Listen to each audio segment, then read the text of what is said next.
Ladies and gentlemen, Lady Luck. Oh, can't even blame Lady Luck at this point.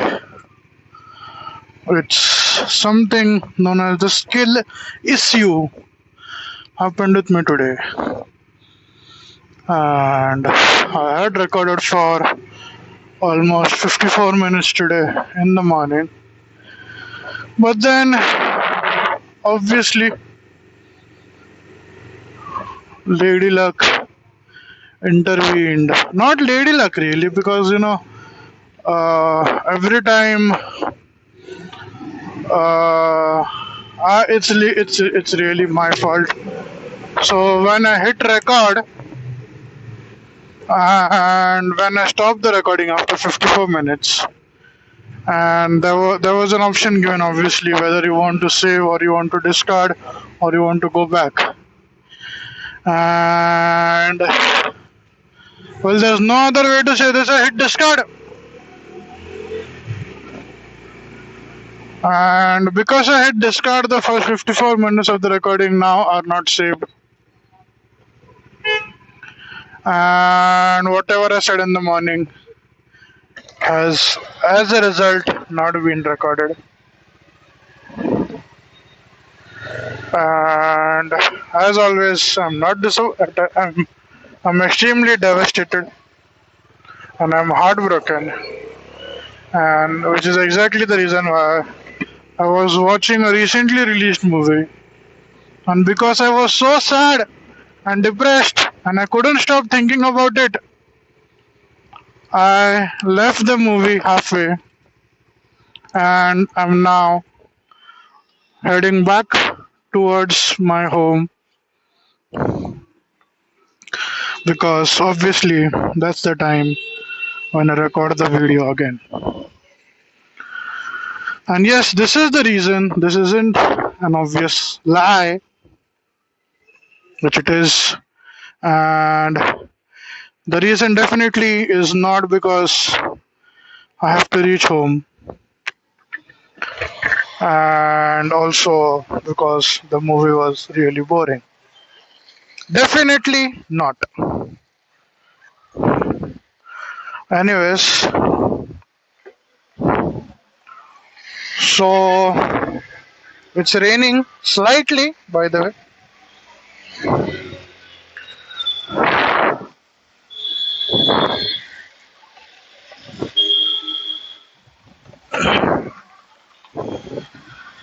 And I was on to Inters towards when I left from the movie theater, but now I've decided to go full wets, which is why I had to stop at the side of the road and take a quick pit stop. So there's that. Anyways, the reason also, since I am an extremely, person who gets sad very easily and loses the drive to do anything for the rest of the day because of the slightest failures, I obviously think that the morning's recording was not saved because I had really said some controversial things about the current car market. So I had criticized almost every 7-seater SUV in the market currently, and I had a few hot takes on the same. So yeah, there's that.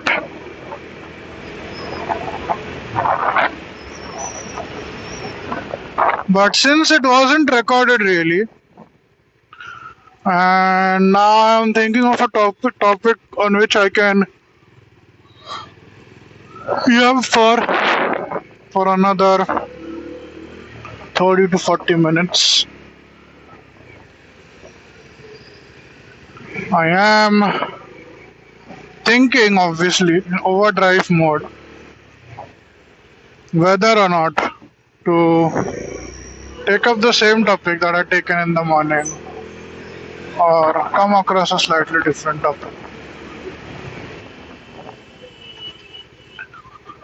Uh, I can only naturally now the rebel inside of me has woken up, and now I am really getting what you can say, really getting tempted towards talking about the same topic. But again, it's my personal opinion, and this really is about myself. So, this is what I personally feel. I personally feel that the SUV market, especially the five-seater SUVs, which we call as the mini SUVs, and not even mini SUVs nowadays, we directly call them as the SUVs. But the SUV market has become really bad. The five-seater SUVs which are being sold to us, which are less than 4 meters in length, or yeah, less than even some of the SUV. Okay, I looked at this video today, which was explaining the tax slabs, which are new tax slabs which are going to be implemented probably from next month. So that video was really explaining the category of SUVs. So the SUVs that I'm talking about are the SUVs which have an engine less than 1.5 liters and are obviously what you can say, less than either what was it, less than or equal to 1.5 meters, and are of length even less than 4 meters, and even basically SUVs engine size is less than 1.5 meters. So these are glorified hatchbacks. Hatchbacks on lift kit, really. If you go to the outside countries, if that's a word. If you go to the outside countries, and if you take a look at the hatchbacks there, and if you get one of the hatchbacks, one of the hatchbacks there is the Volkswagen Golf GTI, which now has been launched in India. If you take a look at its specs, and if you compare the dimensions and suspension and all those things with the SUVs available in the Indian market, apart from the ground clearance, you'll find everything to be the exact same. Hell, even if just two cars passed in front of me, the Altroz and the Tata Nexon. The Nexon obviously is an SUV, while the Altroz is an hatchback. So apart from the ground clearance, everything else looked pretty much the same. So that's the condition of the Indian market, really. You are selling glorified hatchbacks with lift kits, is what I would like to call it, and that is what it is called in the car car enthusiast market. And those are the type of cars that you are selling in the Indian market in the name of SUVs, and that is again the reason why the actual SUV market is being affected. Let us get into this one by one. So naturally, whenever all these cars are available at what the top model goes up to 20, not 20. Yeah, I think might go up to 25 lakhs. I haven't really researched because this is a fact-based podcast, and this is what I call comment at the real stuff, and because obviously you're at the point. So since this is that type of a broadcast, I have done extensive research, which is absolutely none. So the SUVs, these lift kit hatchback SUVs, glorified SUVs, are really, look at this S Cross. It is a SUV in the Indian market. By the it literally looks like an hatchback. It has all the characteristics of a hatchback. This Grand Vitara again looks like a hatchback. Doesn't even look like a SUV. What was it? I think compact SUVs. Oh, these are full-fledged SUVs. Like let's speak about Maruti Suzuki. Fronx is a what you can say narrow SUV. No, compact SUV. Whereas the Grand Vitara is the proper SUV. Yeah.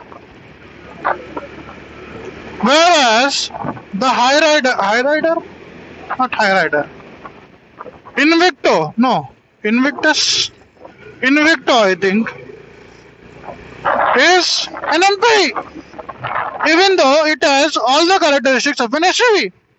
Apart from it being a front wheel drive, obviously. Yeah, and then this is, see, I'm getting lost. I'm not, I'm getting to my point, but in a very unstructured way. I need to stick to my point. I need to control my emotions, because if I won't, I'll just continue to rant. I'll continue to yell into the mic, and I won't make a point. And all of this will be a waste of time, which, let's face it, it already is, because no one watches it. Anyways, adhering to reality there. So, oh, this car looks to be oh my god, I'm getting distracted so easily today. Anyways, so because of these SUVs, the market is really the expectation of any Indian person when it comes. Most of Indian people don't have the time to actually research into the market, look what's going on in the outside world, and check what actually is an SUV, what defines an SUV, what are the specifications of an SUV, what is required from an SUV, and what is expected from an SUV. They just go in the market, check, okay, SUV, okay, this is an SUV, okay, they don't even care what type of suspension is that, what is the mechanism of that SUV, and what is the safety, and that's honestly the reason why Maruti Suzuki is the most sold car brand even today. And oh my god, life has struck, life has happened, and I'm now stuck in a traffic jam. Anyways, getting lost in the weeds again. So, so it has been conditioned to the Indian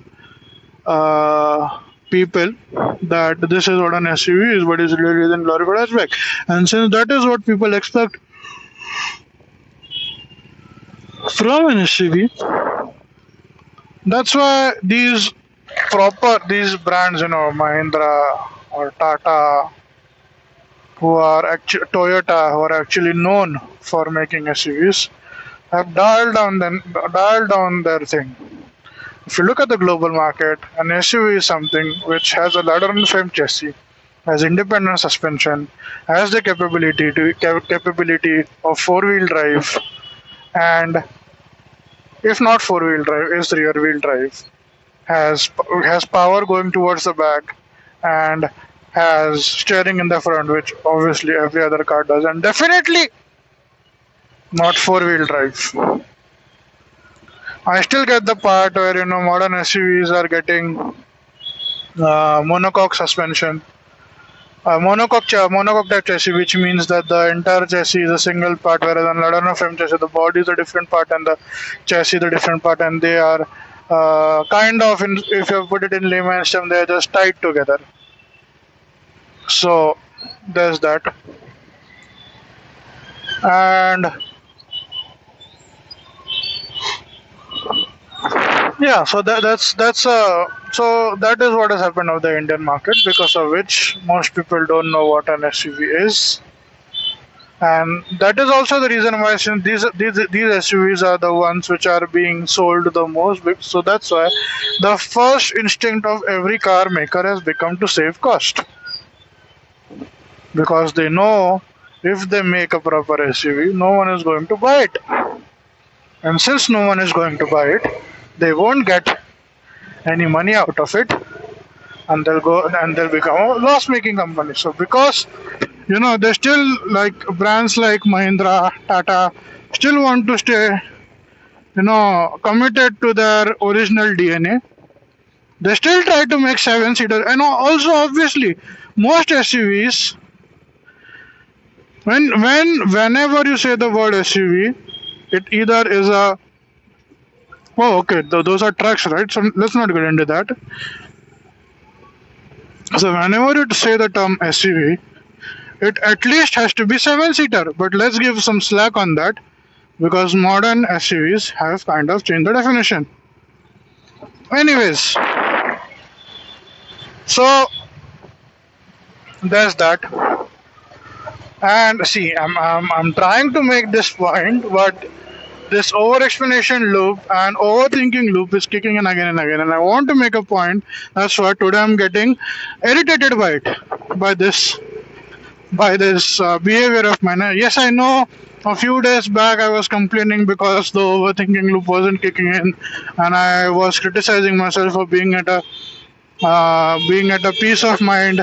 And right now, I don't want to be. I want the over, and right now, I want to be in a state of peace of mind, and I want things to be what you can say, and I don't want the overthinking loop to kick in. Because right now I'm trying to make a point, and since I'm making a point, the overthinking loop is constantly, interrupting me. I am interrupting myself at this point. What the hell is going on? And I am kind of debating with myself regarding a scenario which I myself want to put forward. See, there's no time to rage about this now.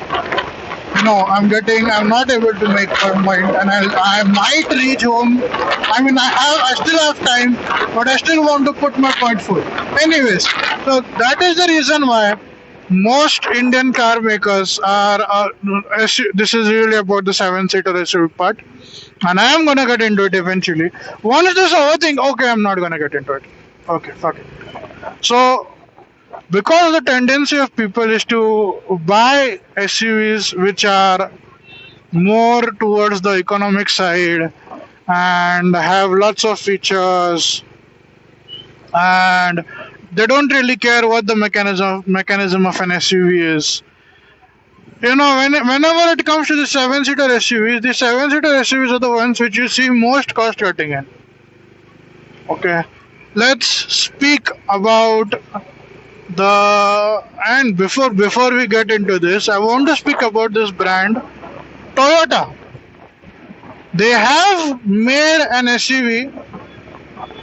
Okay, it's rear wheel drive, as obviously a steering in the front, is ladder and frame chassis. But since the chassis is that of an MPV, they have decided to name the entire thing as MPV. Yes, ladies and gentlemen, I'm talking about the Innova Krista. And then because Innova Krista is a very good car, but then since they have already categorized it as an MPV, and they don't really want to work on it, and all they care about, and I don't think Toyota is really focusing on the Indian market. Its focus in the Indian market is more about generating revenue, more about generating money while reducing the cost. So they hardly bring any updates. They hardly do any sort of engineering. They hardly are sticking to their DNA, which was creating safe AF cars, and which were pinnacle of reliability, pinnacle of engineering, and pinnacle of being over-designed to an extent where they refused to fail. Right now in India, Toyota is either not making any updates to their existing models, or even if they are making an update to the existing model, they are only making update if that's the need in the international market. They're importing vehicles like Fortuner, Wellfire, and Hilux, I think, is also imported. So these vehicles are important. Rest other vehicles, because obviously the more products you have, the more is the probability for you to earn more money. That's why they are sourcing cars from, now normally, if you are a brand, you respect your brand value, and you are known for creating reliable cars, safe cars, and cars which don't fail often, which are engineered to the extreme, which are not at all focused on cost saving, and you get the point, right? So you would partner, if you want to adhere to your brand value, you would partner with some brand having similar brand values. But no, Toyota decided to partner with someone doing the exact opposite. Maruti. They have partnered with Maruti Suzuki, and now all they do is, you know, either Maruti. I think Maruti themselves are making the cars now.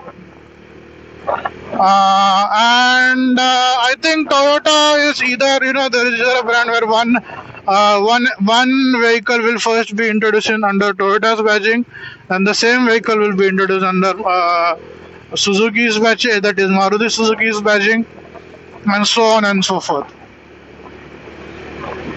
So whichever car appears in Maruti's portfolio, that is going to come to Toyota, and whichever car appears in Toyota's portfolio, that is going to come to Maruti. One good thing that has happened in all of this is Maruti has actually decided to make safer cars. The only thing, or one of the things which Maruti was known for, was being extremely unsafe. Their cars received outright zero safety ratings. But ever since their partnership with Toyota, I think the first proper car that they launched after the partnership with Toyota was the whichever cars they launched actually, Fronx, Highrider, or Grand Vitara, Innova Highcross, or Invicto. Goddamn. Swift Desire. All these vehicles are launched with 5-star safety rating. So that's a good upgrade for Innova. For Maruti. And yeah, so now, so there's that. But then whichever cars are imported by Toyota, those are sold entirely under Toyota's badging. Not a really complex relation to figure out. Anyways, coming back to the point, what was I speaking about? Yeah, because the SUV market in the first, initially when this whole hatchback hatchback with added lift kit and which was named as a SUV. All of this started. I think it started with the Ford EcoSport or the Duster. When this thing started, that is what really kickstarted the SUV segment. At that time, these vintage brands such as Mahindra, Tata, they were still adhering to the DNA, creating real good SUVs. Mahindra had partnered with, I think, Isuzu. I don't know if that's a Japanese or a Chinese brand. I obviously haven't done any research on that. So it had partnered with Isuzu to create better SUVs with better features. So obviously it didn't perform very well. Tata, I think, acquired JLR, and it obviously, because it understood SUVs more and it was more focused towards creating reliable and bulletproof SUVs, it created vehicles such as the Hexa. Extremely rugged, it is such a beautiful car, I tell you. It was designed to compete against any when you look at the Hexa, the primary competitor was, I think, Innova Krista. Extremely beautiful car. I wish they find ways to relaunch it again. I'll be the first one to buy it. Anyways, very good car. And then Mahindra launched its what you can say, take at this SUV thing, which was, I think, Gloucester. Was it the Gloucester? It was something. No, Gloucester is the one which is launched by MG right now. What was it? Gravitas? No, Gravitas was the name of Safari, and then they decided to change it to Safari for marketing. What was the name? What was the name? Alturas G4. Yes, I know. I was thinking of a name that starts from G, but the name eventually turned out starting from A, and I know this happens a lot with me. I try. Anyways, let me continue to make my point. So, really good cars. Now, didn't have those many features, or they had features, but they had really functional features. But because the Indian market at that time was focused at not making actual, not buying actual SUVs, whereas buying these stupid ass SUVs, that's why they Tata and Mahindra had to pull their plug on the proper. Oh my God! I've made such a bad decision on the road. Pull the plug on the proper SUV program and get into the modern SUV format. And guess what happened after that? So Tata, after making the Hexa, they decided to go what you call overhaul. That is the most appropriate way to describe it, obviously. They decided to undergo an overhaul in which, after that, Tata sales skyrocketed. They came up with the Tata Nexon. Okay, they launched the Tata Nexon, and they launched Ultros. They launched what you can say. What was the car's name? Tiago. And this was the first time Tata really changed its design language, and then they came in with the beast Harrier. When they launched Harrier, oh my God, the sales skyrocketed. And this time, this is when I feel that the modernization of the SUV took place. This was the time when Tata launched the Harrier, and the sales started to skyrocket, and the numbers started to come in, and lots of SUVs were being sold, because this time Tata had focused on reducing the cost, increasing the features, and copy what other brands such as Hyundai and Kia at that time were doing. By the way, when Tata had launched all these, Tata and Mahindra were launching all these proper SUVs. Tata, Kia, and I think Kia had entered the market at that time. I don't really remember, but Hyundai had come up with its Creta, and things unfolded in the most colossal manner, and that is what I think led to the transformation of the Indian market. And that is what really began the era of these hatchbacks, glorified SUV with a lift kit. And yeah, that's what happened. So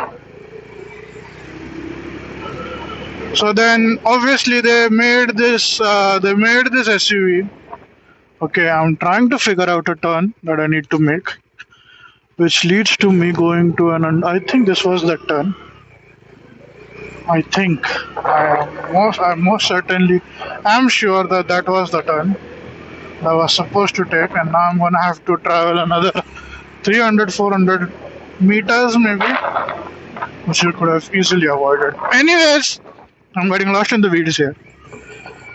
That's when the era of these front-wheel drive SUVs started.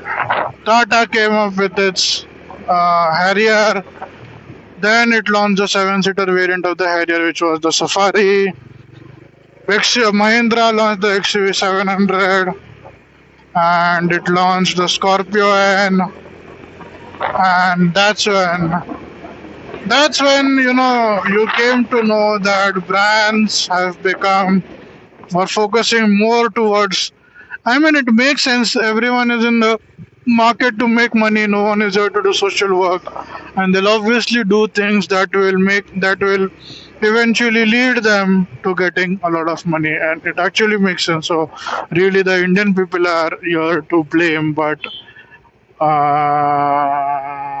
yeah.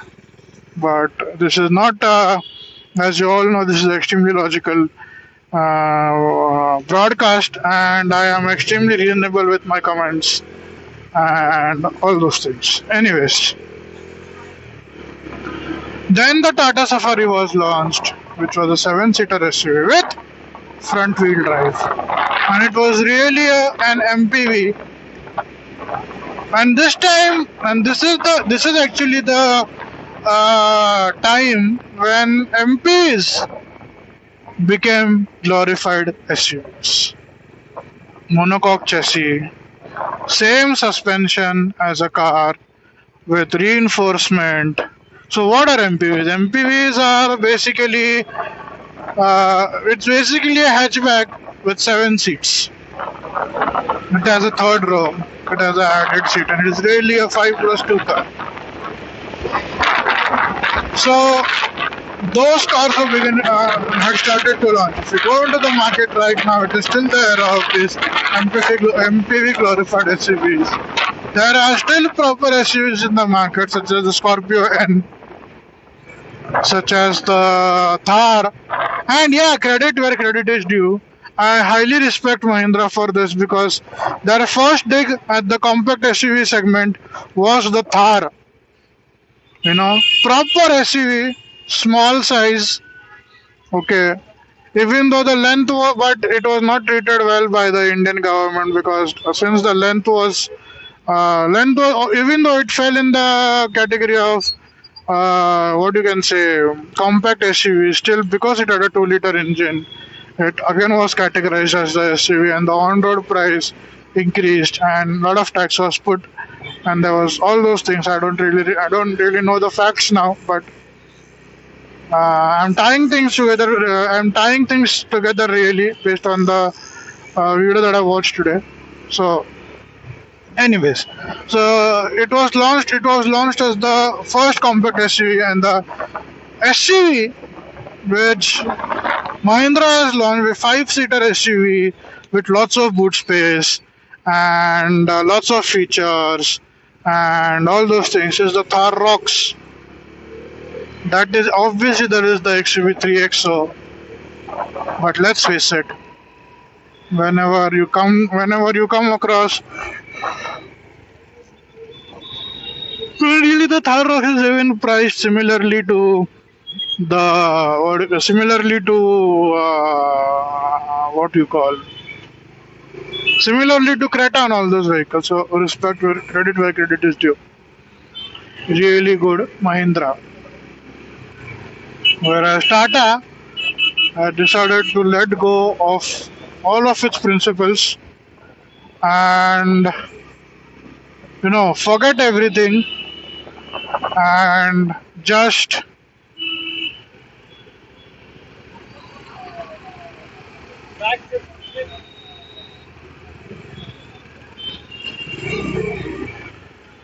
let go of all his principles and become a laughing stock. My bag zip was open, and this gentleman, I have traveled for about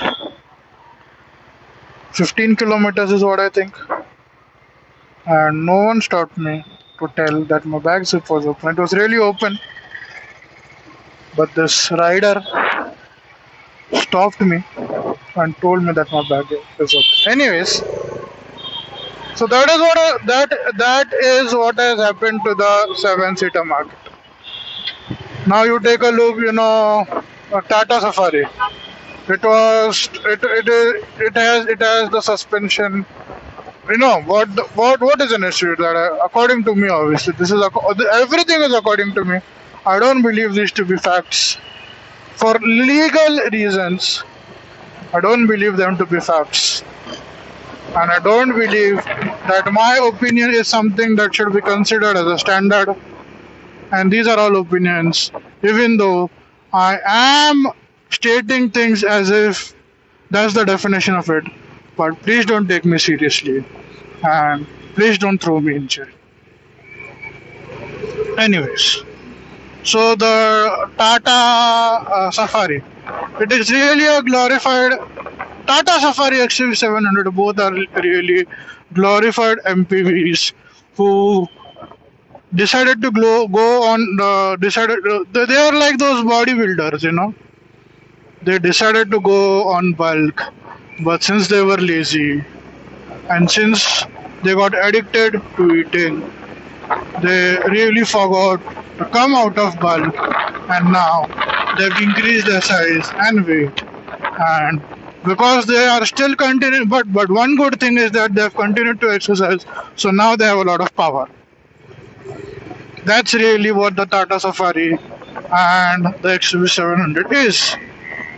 It is a bulked MPV, okay, with front wheel drive. I would still commend Mahindra for at least trying, not at least trying, at least trying to make the XUV 700 a full-fledged SUV by giving a all-wheel drive variant, although it doesn't have limited slip differentials or lock-in differentials, and there is no off-road capability whatsoever, even in the four-wheel drive variant. And you obviously cannot switch between two-wheel drive and four-wheel drive. And the standard power to for it to become a four-wheel drive, the standard variant is obviously the front-wheel drive. But because it has four-wheel drive capability, the rear suspension has the most level of independency when it comes to being an SUV. So there's that.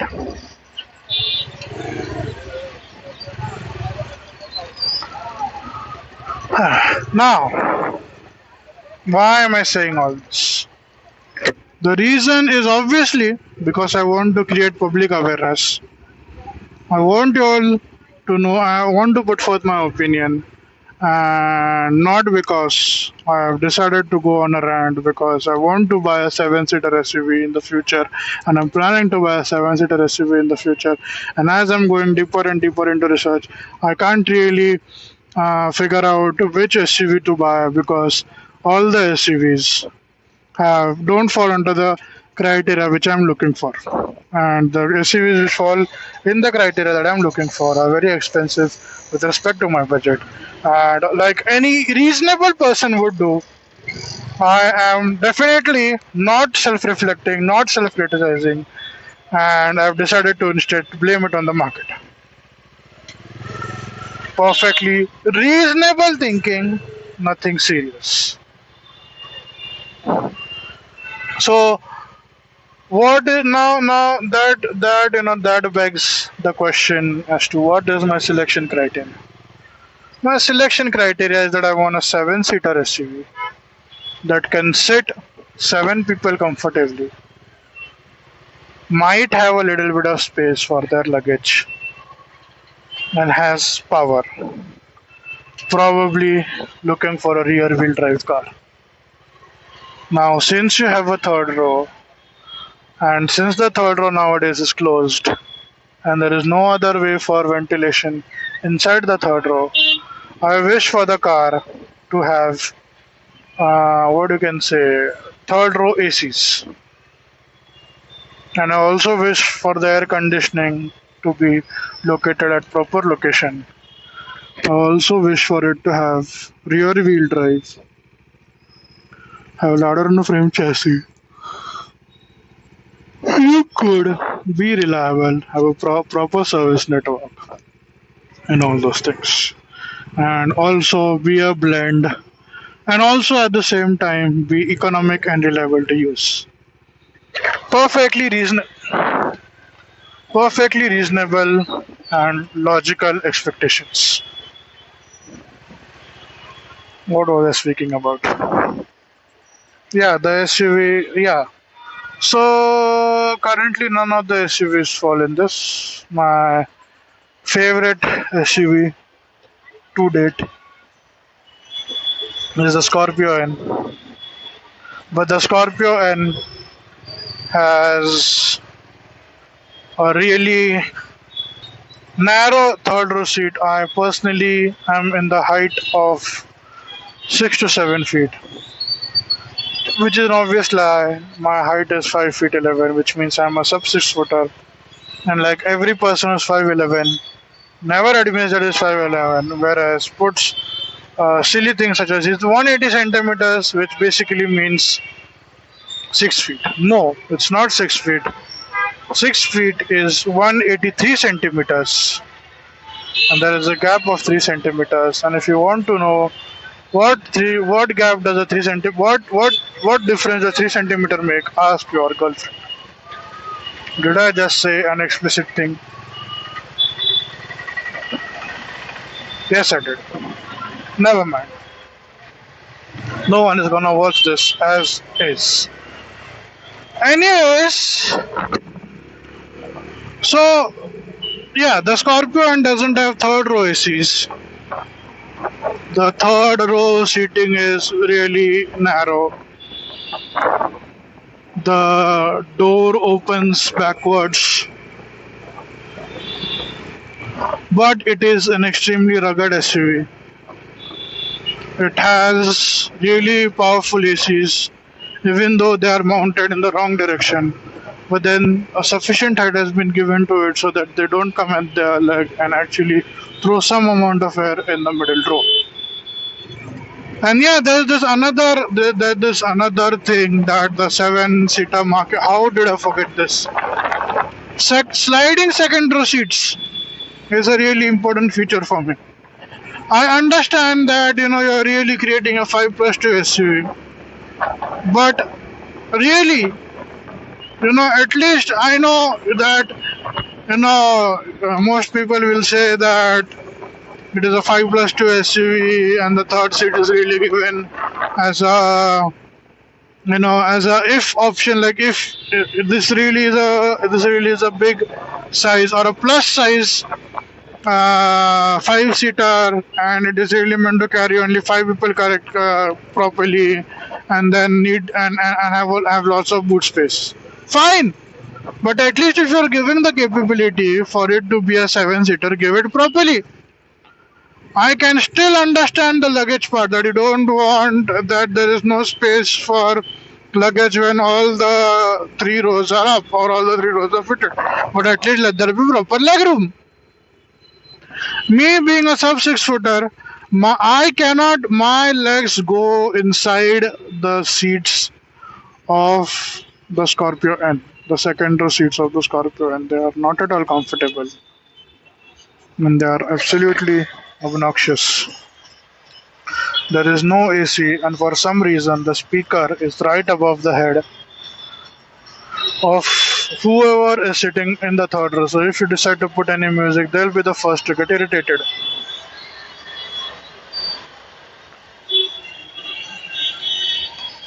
Why, Mahindra? Why? But if you look at it from the outside, it is so huge, it is bulky, and it has the same dimensions that as the Fortuner. I've not sat inside the Fortuner, honestly, but it has the same dimensions of the Fortuner. But I assume that it is as comfortable. If a simple option of sliding, sliding seats is like, what can the sliding seats be compared to? Sliding seats is like having pickle in Indian households. You are hardly ever going to need it. You are never going to use it. But whenever your non-favorite non-favorite food item is cooked and you still have to eat chapatis, and you don't really, or your favorite, or even for a matter of fact, your favorite food item is cooked but is not as per the taste that you required, you can always have pickle instead of it. That's pickle, really. So sliding mechanism in the second row seat is like pickle. No one is ever going to need it, but because it is a household, and because eventually you're gonna have to eat food, if the food is not good, you are going to need the pickle, and then it becomes absolutely important. That's why if you're giving a 7-seater SUV, you need to have the option that if and when, for that, if and I'll complete my point first. If and when you will occupy the SUV to the maximum capacity, and you will decide to add all 3 seats,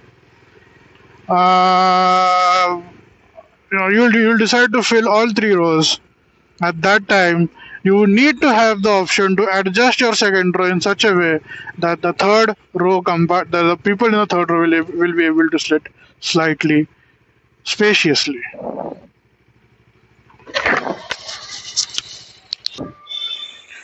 I had to stop at the petrol station because vehicle my vehicle's petrol had exhausted.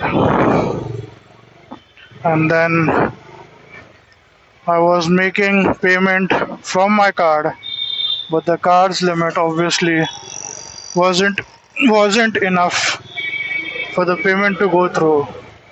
So I had to pull a few strings and do a complicated thing where I had to transfer money from one account to another and then make the payment. So yeah, what was I speaking about? So yeah, the rant that I'm doing about I think I've already covered, but this is the last thing that I can remember that I said, so I'll plow through. The rant that I'm making about the SUVs is because I want to create awareness and not because I none of the SUVs seem to fit in my requirement. Yeah, I was talking about the second row sliding seats. They're like pickle. You don't really need them. But when the food is bad, that becomes the most necessary food item in the household. So there's that.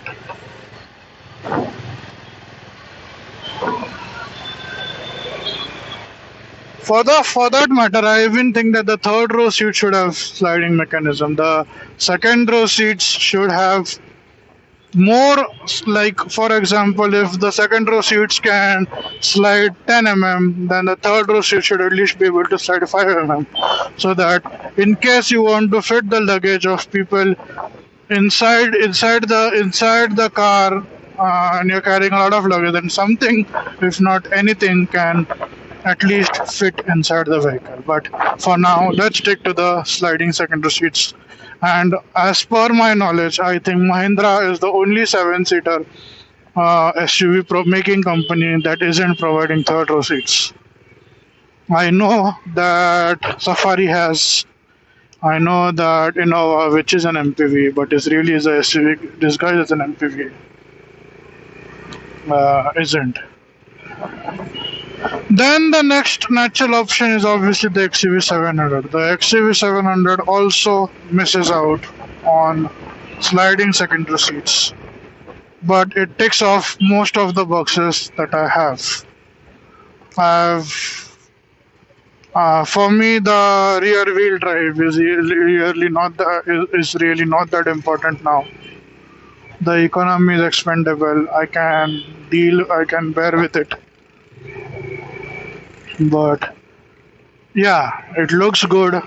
The brand has great value, and what I mean by having great value is that there is this thing there is this thing in the Indian market where people obviously think that I don't want to buy a taxi, which means that since whenever what Toyota has done with the Crista is that obviously at some time the Crista might not have been selling, so they obviously made it available to the fleet buyers who basically who in India, fleet buyers are like taxis with yellow number plate, and other cars have a white number plate. So people are like, I don't want to buy the Crista, which is Crista because it is basically a taxi, and that is obviously the opinion of people in my household. So first, now that we are talking about the Crista, let's continue talking about the Crista, and then after that, let's go to the XUV 700. So Crista, absolute beast of a car, 2.4-liter engine, lots of power, lots of torque, ladder on frame chassis, extremely reliable. Cristas are known to retain most of their at least 75 to 80% of the value even after running 1 lakh kilometers. They are known for being workhorses, rear wheel drive, front wheel steering, and ACs on the roof. ACs for all three rows. ACs, by the way, the location of AC is very important according to most experts. ACs on the roof and or ACs on the pillars, which is only the case in Tata when it comes to 20 lakh segment SUVs, are considered to be the most functional ones, with ACs on the roof being on the top and ACs on the pillar being at second and ACs in the middle being at absolute last.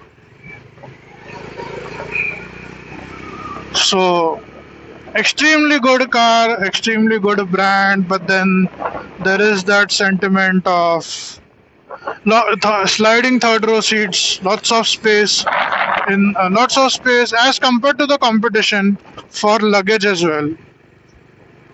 Somewhat in my budget, might be slightly above, but a very good car.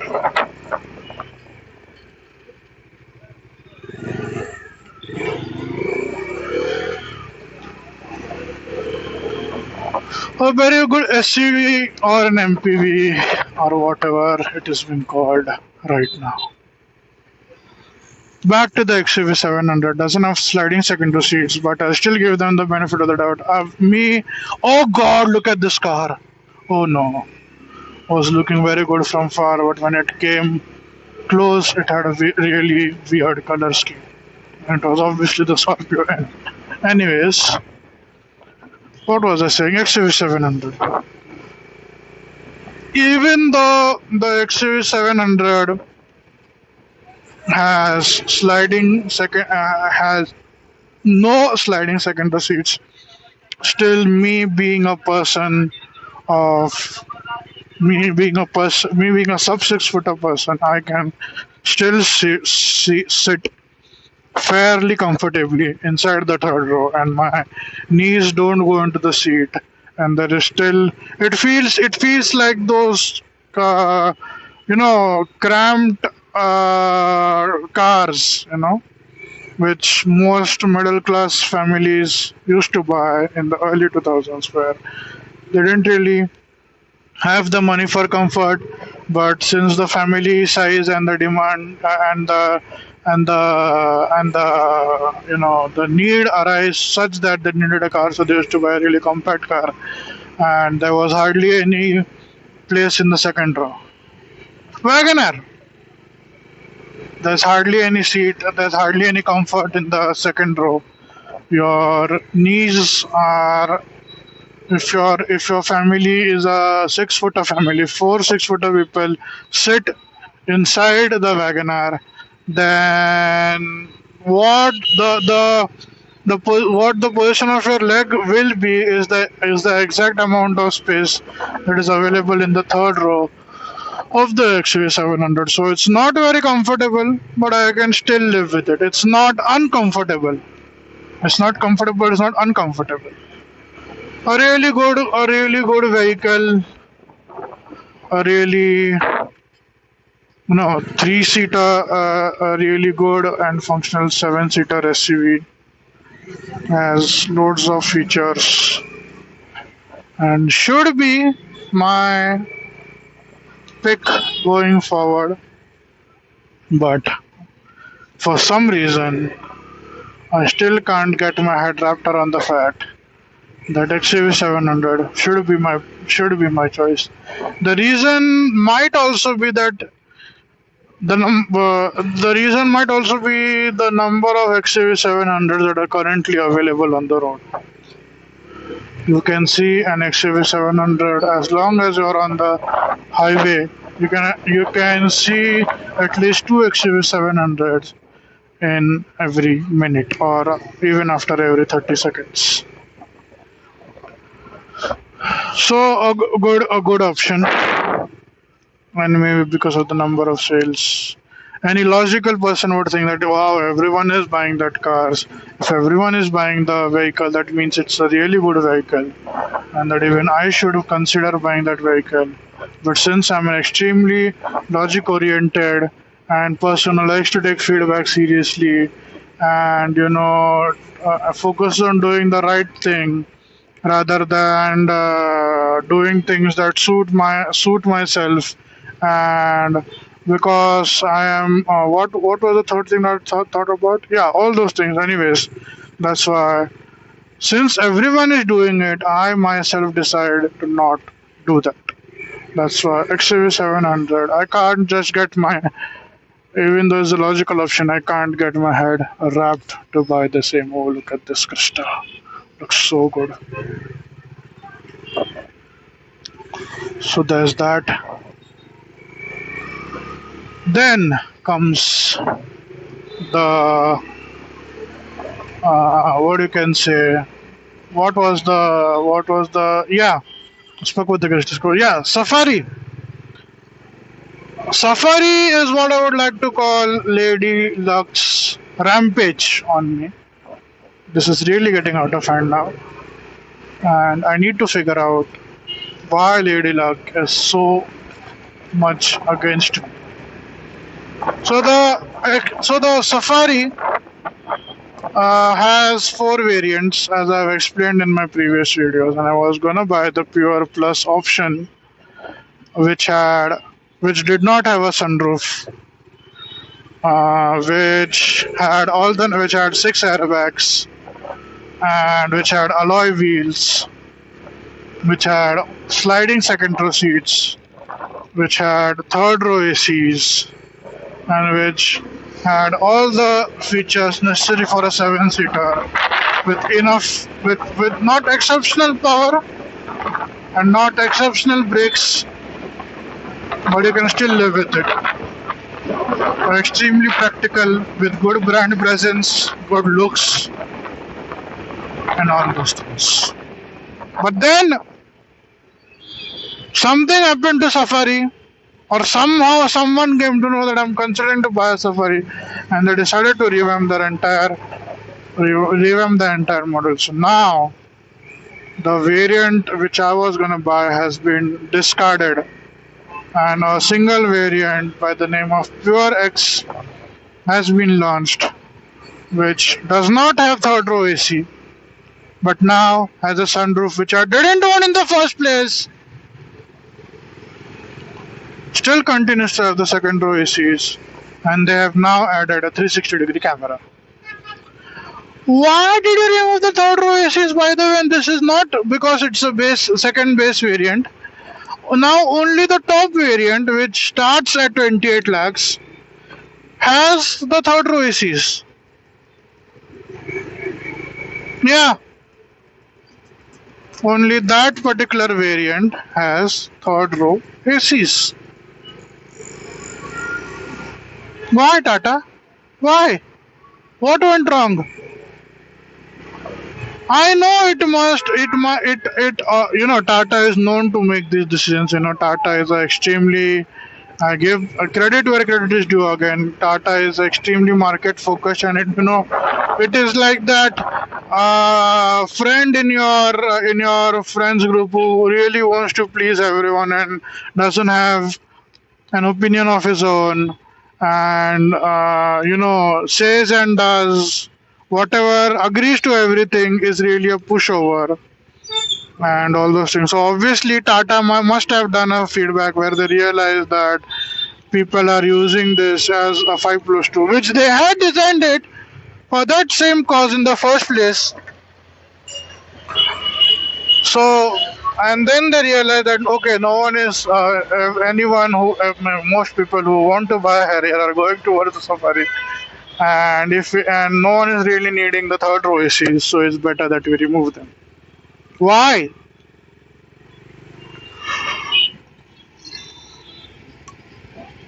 So the third row ACs inside the Tata are gone, and so are my hopes and dreams to consider Tata. Even though you might agree that Tata nowadays has lost a lot of its brand value because it doesn't have a really good after service network. Oh wow.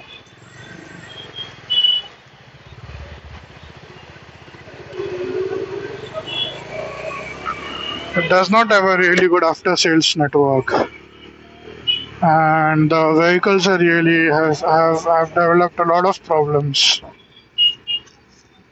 And I came across a video yesterday that said that if that total Tata Safari and Harriers sell a total of 2,000 cars, where XUV 700 alone sells 6,500 of its models per month.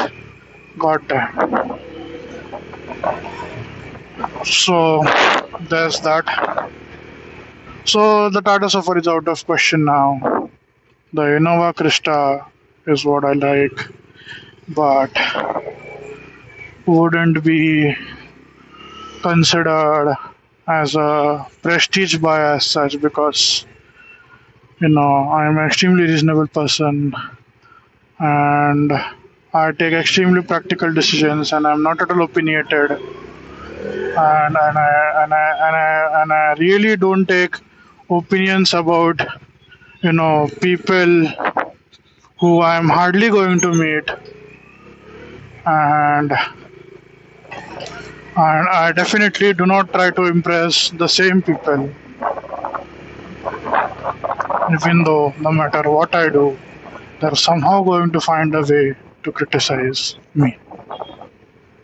And I for sure haven't thought of ideas for making reels and Instagram videos where I will announce my new buy to the world, and obviously showing that I've bought in the Innova Krista will somehow make people think that I've bought in a taxi. So Scorpio N is my favorite vehicle which I want to buy, but it isn't really. And I completely forgot. Oh my god, I completely forgot.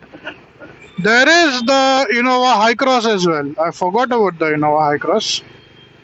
The Innova High Cross is available in petrol only variant because it is made by Maruti. It has a 2.0 liter petrol engine, and the petrol engine is and it is really a hybrid with a hybrid powertrain pushing almost 180 somewhere close to 200 newton meters of torque. So and it is a really big and huge and a heavy car.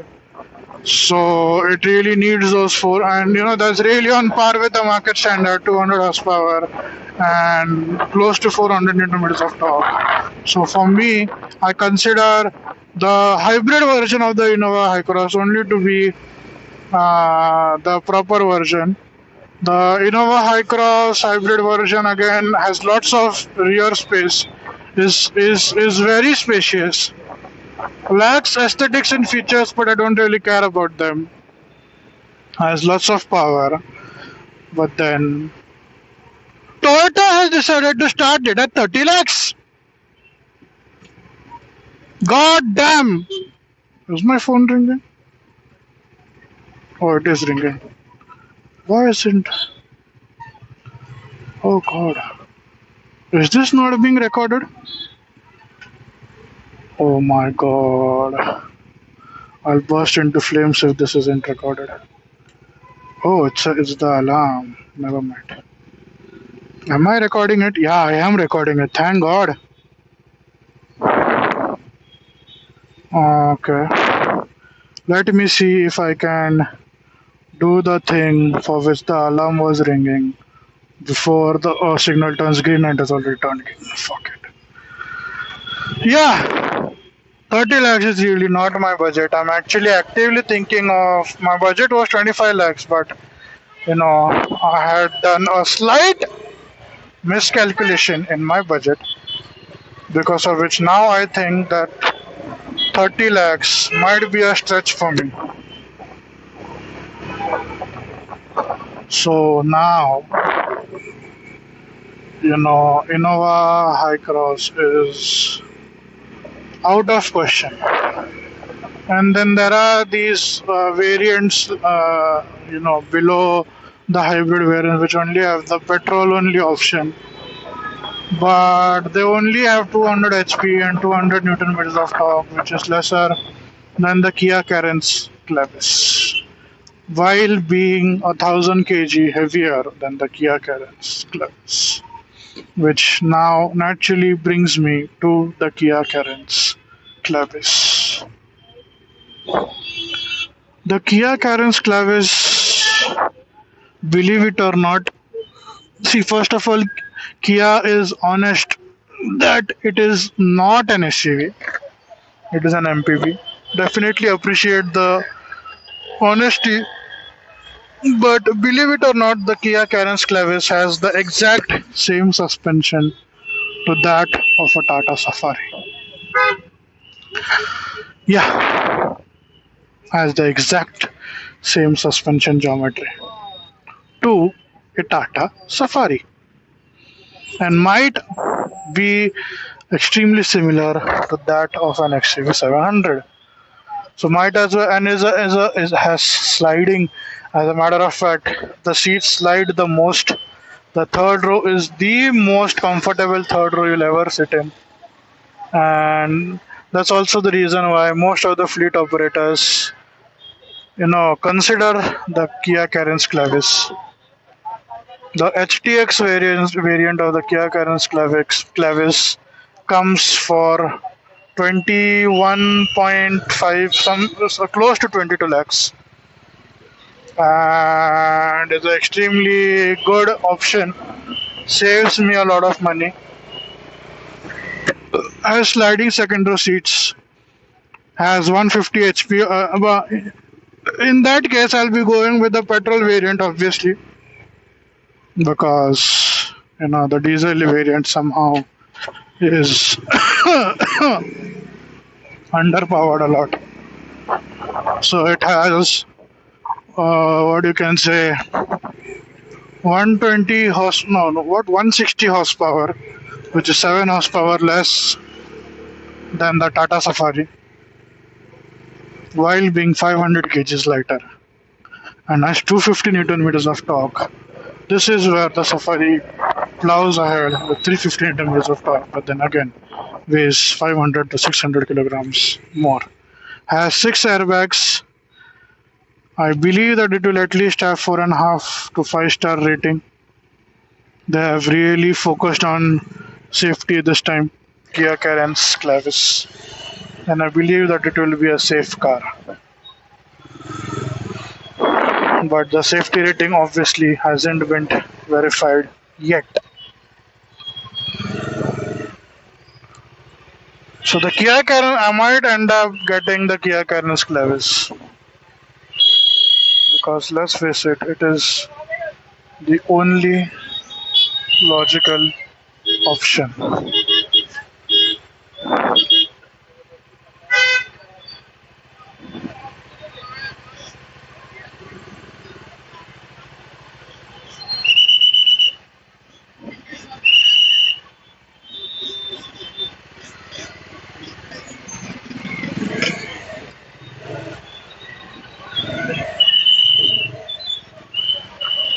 And it has ACs on the roof. It has sliding second row seats. I was caught in a traffic in the middle, and I was really focused on getting my vehicle out, so I couldn't obviously speak. Sorry for the pause there. And it will get edited out, which is an obvious lie. So the Kia Carens Clavis might be a very good option for me. There is this facelift of XUV 700 expected to come in the month of January. And for all those who don't know, I'm planning to buy a car in the month of. I'll book the car in the month of February, and I'll buy it in the month of March. So there's that. But then there'll obviously be a revision cycle in the new year, during which the prices will obviously increase, and then there is this new tax regime coming up, which will decrease the size of decrease the tax which the government is going to charge on the vehicle, which won't really affect the car manufacturers as such, but since everything is about money, I suspect the car manufacturers to increase the car cost. So there's that. So from Innova Cresta is a really good option. Is in my budget. Might be like if I'm considering the. But yeah, the forgot to mention one thing. The Kia Carens Clavis has a sunroof in the variant which I'm planning to buy. Anyways, so the Innova might be is a good option. The XU700 also is a good option, but then it is getting a facelift, which is expected to be launched in the month of January. And for some reason, I think that Mahindra is going to do the same thing what Tata Safari did. It is going to add a few features to the car while increasing the price and while eliminating one of the features which might not be necessary according to them. So I am 5 minutes away. Not 5 minutes. I'm just a turn away from my house, so I might be in my parking before I finish this sentence, which I'm already at the end of. So I'm about to reach home, and I think I have gotten everything out of my system. And you can consider today's topic to be cars available in the market. So, according to me, that's a good place to end in. Thank you for tuning in and listening to me rant about cars on the basis of facts and figures. And yeah, before, on a serious note, whatever I said about the car companies is personal opinion, even if I might have said it in the form of definitions. But those are definitions set by me for myself. And I don't expect them to be treated as standards, and definitely not as judgment criteria. And I definitely don't think that that is what any car manufacturer should adhere to. Thank you and goodbye.